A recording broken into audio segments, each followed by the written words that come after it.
Okay, the next thing is people start to have a gait disturbance. In other words, Trendelenburg or a waddle walk where you go like this. There could be other problems that are created by pain and compensation leading to pain and the weirdness of walking where it's not attractive to other people and it becomes a personal thing. We need to get rid of that. We're going to talk about how to do it. Mike?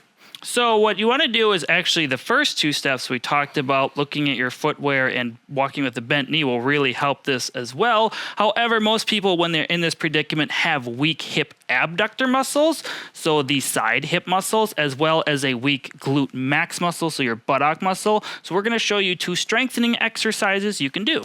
And actually, we're getting this information from an expert in the field. He has written a number of books and taught people this with great success. His name is Rick Olderman. He's a physical therapist, and he wrote a book with Bob. That's right. So let's go through and talk about the two exercises to address these weaknesses. Okay, we're going to show you a couple ways to strengthen the hip abductors, which is really helping with that Trendelenburg or the waddling. If I'm doing the right side, I'm going to bring my feet in a position that they are right now, a few inches apart. Good posture. Keep my trunk vertical throughout the whole exercise. Bring the leg out to the side here and back in. Two things that are critical. Again, don't do this. That's not going to work that muscle. And also look at my toes. If I point my toes out like this, which is really kind of common compensation, that's a no-no. Keep the toes straight ahead and just go out to the side. We're not going really high like this.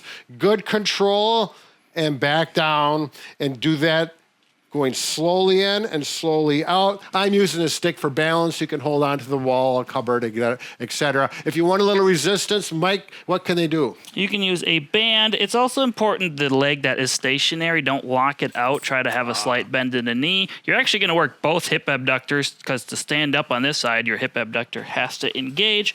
So you can use a band if that seems easy for you. Typically, if you can do 3 sets of 15, it's time to get some resistance. You can start with yellow.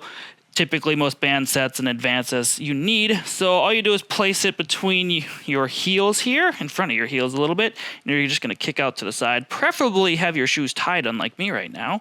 So I'm going to pull up. The higher up the bands, the more resistance I'm going to feel. Again, I'm not going to rest this right leg. It's going to make it work a little bit harder. Try to work up to 15 reps on one side and switch. Again, if you start to notice you're swaying a lot during this, it's not time for bands yet. Good job.